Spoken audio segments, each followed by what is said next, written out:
Hello everyone, आज का topic है बहुपद पॉलिनॉमियल। सबसे पहले हम पढ़ेंगे बहुपद क्या होता है। ऐसा बीजीय व्यंजक जिसमें चर की घात पूर्ण संख्या अर्थात 0, 1, 2, 3 इस तरह से हों तो वह बहुपद कहलाता है। इसे उदाहरण से समझते हैं, जैसे x की घात 2 माइनस एक्स प्लस 1। यहाँ पर चर x है, यहाँ पर चर x की घात 1 है, यहाँ पर 2 है, तो ये दोनों पूर्ण संख्या है, इसलिए ये बहुपद होगा। 2 माइनस एक्स की घात 3, तो यहाँ पर चर की जो घात है 3, यह एक पूर्ण संख्या है, इसलिए यह बहुपद कहलाएगा।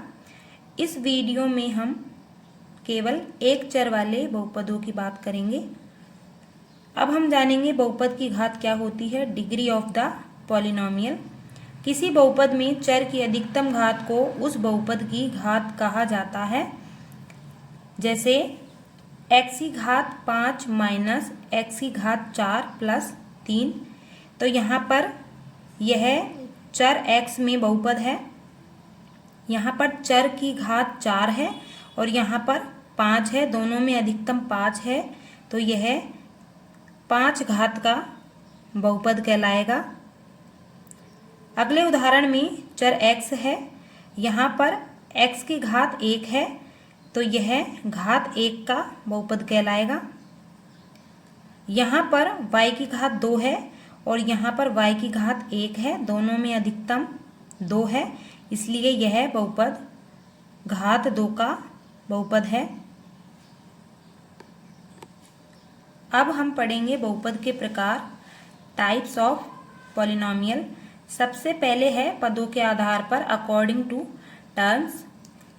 सबसे पहला है एक पदी मोनोमियल। ऐसा बहुपद जिसमें पदों की संख्या 1 हो, एक पदी कहलाता है।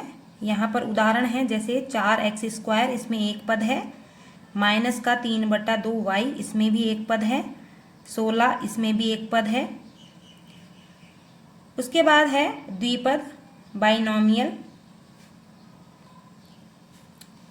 इसमें पदों की संख्या 2 होती है, जैसे y की घात 2 प्लस 1, इसमें 2 पद हैं, पहला और दूसरा। t की घात 12 माइनस t, इसमें भी 2 पद हैं। दोनों पद असमान हैं। अगर समान पद होंगे तो वो जुड़ जाएंगे या फिर घट जाएंगे, फिर वह द्विपद नहीं कहलाएगा। अगला है त्रिपद ट्राइनोमियल। त्रिपद में पदों की संख्या 3 होती है। इसे भी उदाहरण से देखते हैं, जैसे z की घात 3 प्लस z प्लस 1, यहाँ पर 3 पद हैं, तीनों ही पद असमान हैं, इसलिए यह त्रिपद कहलाएगा। √2 माइनस एक्स की घात 2, इसमें भी 3 पद हैं, तीनों पद असमान हैं, तो यह बहुपद त्रिपद कहलाएगा।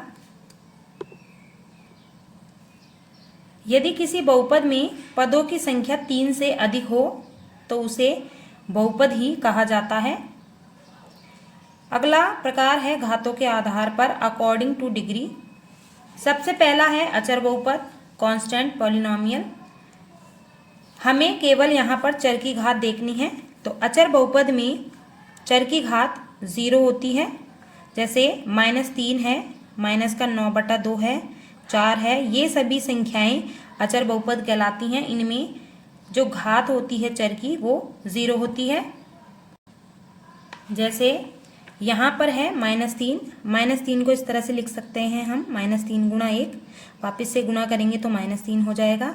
अब यहाँ पर 1 को हम लिखेंगे x की घात 0, तो यहाँ पर x की घात 0 वापस से 1 हो जाएगा। तो यहाँ पर जो चर है x, इसकी घात 0 है, इसलिए इस अचर बहुपद में चर की घात 0 है। अगला है शून्य बहुपद, जीरो पॉलिनॉमियल। शून्य बहुपद में जो घात होती है वो अपरिभाषित होती है। जैसे यहाँ पर 0 है, यही शून्य बहुपद कहलाता है। यह एक अचर बहुपद ही होता है, लेकिन इसकी घात हम ज्ञात नहीं कर सकते हैं। उसके बाद है रैखिक बहुपद, लीनियर पॉलिनॉमियल। रैखिक बहुपद में चर की घात 1 होती है। जैसे यहाँ पर है 2x प्लस 1, यहाँ पर चर x है, यहाँ पर x की घात 1 है, तो यह रैखिक बहुपद कहलाएगा। दूसरा है 8y, यहाँ पर चर y की घात 1 है, तो यह भी रैखिक बहुपद कहलाएगा। उसके बाद है द्विघात बहुपद, क्वाड्रेटिक पॉलिनोमियल। क्वाड्रेटिक पॉलिनोमियल में चर की अधिकतम घात 2 होती है। जैसे यहाँ पर है x की घात 2 माइनस x, तो यहाँ पर चर x की घात 1 है लेकिन यहाँ पर 2 है, दोनों में अधिकतम है 2, तो यह द्विघात बहुपद कहलाएगा। अगला है 2x square plus 5x minus 3। यहाँ पर चर x है, यहाँ पर चर की घात 1 है और यहाँ पर 2 है, दोनों में अधिकतम 2 है, तो यह 2 घात का बहुपद है अर्थात द्विघात बहुपद कहलाएगा। उसके बाद है त्रिघात बहुपद, क्यूबिक पॉलिनोमियल। त्रिघात बहुपद में चर की अधिकतम घात 3 होती है। जैसे 5x की घात 3 माइनस 2x प्लस 9। ये उदाहरण में चर x है और यहाँ पर x की घात 3 है और यहाँ पर x की घात 1 है, दोनों में अधिकतम है 3, तो यह 3 घात का बहुपद कहलाएगा अर्थात त्रिघात बहुपद कहलाएगा। इसके बाद है 2 माइनस यू की घात 2 प्लस 6 यू की घात 3।